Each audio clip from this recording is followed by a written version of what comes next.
రవి ఉత్తరాయణ పుణ్యకాలంలోకే మొదలవబోతున్నాడు అన్నమాట. ఉత్తరాయణ పుణ్యకాలం అంటే మకర సంక్రమణం జరగబోతుంది.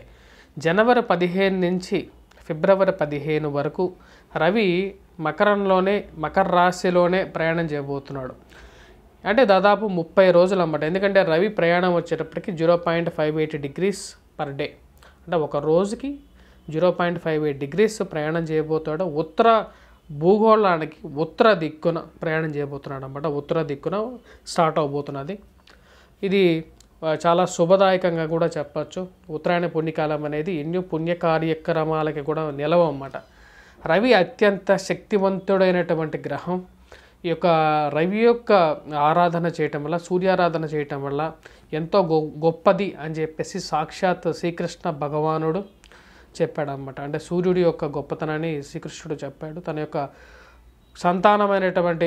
సంతానానికి కూడా ఎప్పుడైతే క్షయవాదికి గురైనటువంటి శ్రీకృష్ణుడి యొక్క సంతానానికి చెప్పడం జరుగుతుంది అన్నమాట. సూర్యారాధన చేయటం వల్ల అన్య రకాలైనటువంటి రోగాలకి దూరంగా జరగచ్చు అని చెప్పి శాస్త్రంలో చెప్పడం జరిగింది. సూర్యుడి యొక్క స్థానం అనేది కొన్ని స్థానాల్లో అనుకూలమైనటువంటి ఫలితాన్ని ఎక్కువగా ఇస్తాడు. మనం పూర్తిగా గమనించినట్లయితే 3, 6, 10, 11 స్థానాల్లో పూర్తి అనుకూలమైనటువంటి ఫలితాలుగా ఇవ్వడం జరుగుతుంది అన్నమాట. అంటే రవి తన యొక్క స్థానాల్లో సంచారం చేస్తున్నప్పుడు 3, 6, 10, 11 స్థానాల్లో సంచారం చేస్తున్నప్పుడు తన యొక్క బలాన్ని పూర్తిగా ఇవ్వగలుగుతాడు అన్నమాట. అంటే ముఖ్యంగా రవి ఎవరి జాతకంలో అయితే సరైన స్థానంలో ఉంటాడో, రవి మహర్దశ చాలామంది జాతకాల్లో అనుకూలంగా ఉండదు. అంటే రవి మహర్దశ వస్తే మనం ఏదో ఉచ్చ స్థానంలోకి వెళ్తాము అని చెప్పి కొంతమంది అనుకోవచ్చు. కానీ సూర్యుడి యొక్క మహర్దశ వచ్చినప్పుడు చాలామంది అధపాతాళంలోకి వెళ్ళిపోయిన వాళ్ళు ఎంతోమందిని నేను చూశాను అన్నమాట. సరైన స్థితిగతిలో ఉండదు. చాలా తక్కువ మందికే సూర్యుడు రవి యొక్క మహర్దశలో ఉచ్చ స్థానంలోకి వెళ్తారన్నమాట. మిగతా వాళ్ళందరూ అంత అనుకూలంగా ఉండదు. సూర్యుడు సరైన స్థానంలో ఉన్నప్పుడు వారు ఎలా ఉంటారంటే వారి యొక్క జీవితంలో ఒక మంచి ప్రొఫెషనల్గా బాగా ఎదుగుతారన్నమాట. ఉద్యోగరీత్యా డాక్టర్స్ గాను, నర్సెస్ గాను సొసైటీలో రికగ్నిషన్ అనేది ఉంటుంది.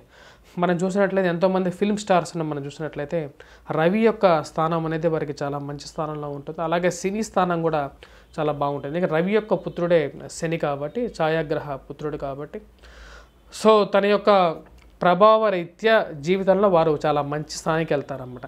శని బలంగా ఉన్నప్పుడు వారికి సొసైటీలో రికగ్నిషన్ ఎందుకు వస్తుంది అంటే రవి పుత్రుడు కాబట్టి. శని బలంగా ఉన్నా సరే వారి జీవితంలో పబ్లిక్ అట్రాక్షన్ని ఎక్కువగా పొందుతూ ఉంటారన్నమాట. అంటే వాళ్ళు ఏ మాట మాట్లాడినా సరే అది ఒక సెన్సేషన్గా మారుతూ ఉంటుంది. మరియు అలాగే సొసైటీలో రికగ్నిషన్గా కూడా వారు పొందుతూ ఉంటారు.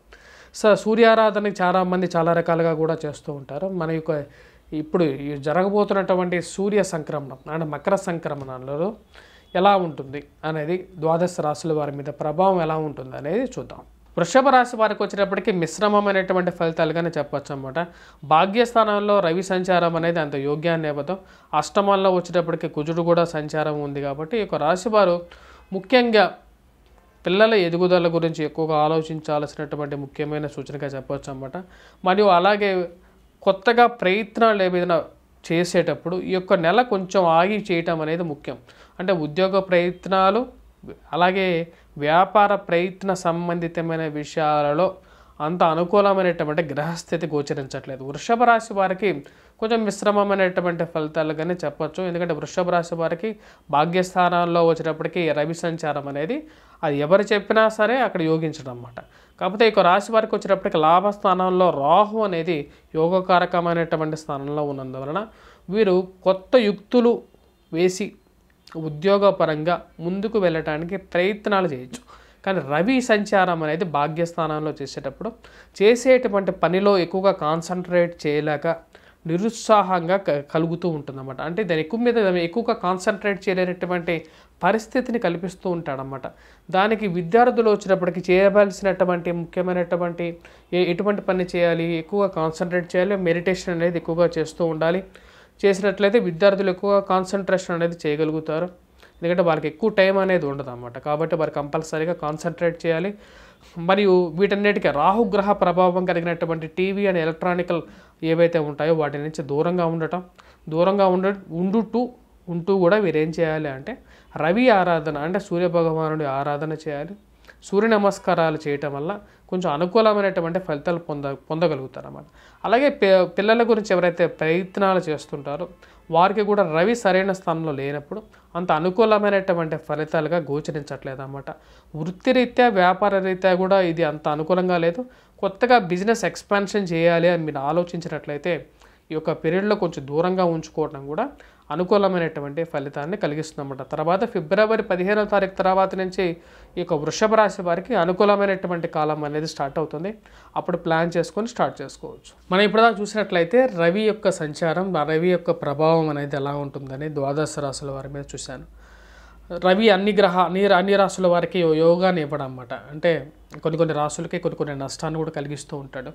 రవి యొక్క సంచారం అనేది, రవి సరైన స్థానంలో లేనప్పుడు వాడి యొక్క ప్రభావం అనేది ఎలా ఉంటుందనేది కూడా మనం చూసాం. అంటే కొన్ని రాశులకి ధనక్షయకారకుడుగా ఉంటాడు, ఆరోగ్యాన్ని హరిస్తాడు. కొన్ని రాశులకు వచ్చేటప్పటికి చాలా ఉచ్చమైనటువంటి స్థితిలోకి తీసుకెళ్తాడు.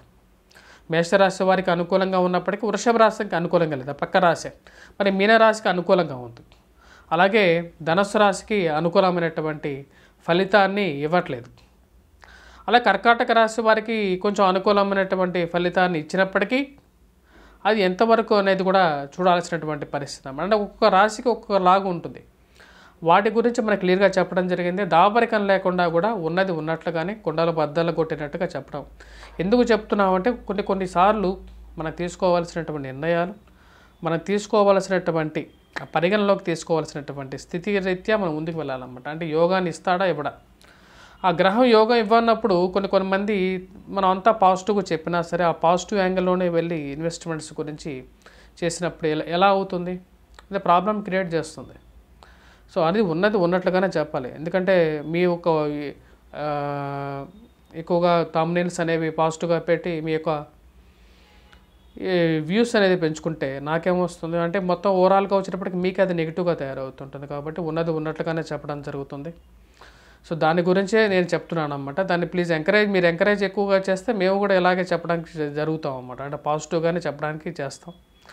అదే మీరు నెగిటివ్గా తీసుకున్నట్లు నెగిటివ్గా చెప్తున్నాను అనుకుంటే నెగిటివ్గానే మీరు పాజిటివ్గానే చెప్తారు జనరల్గా. ఎవరైనా ఎందుకు పాజిటివ్గా చెప్తున్నారు అంటే, ఎందుకు దాపరికం ఎందుకు చేస్తున్నారు అంటే వ్యూస్ రావని చెప్పి జనరల్గా అందరూ సో ఉన్నది ఉన్నట్లుగానే చెప్పడం జరుగుతుంది మా యొక్క ఛానల్లో.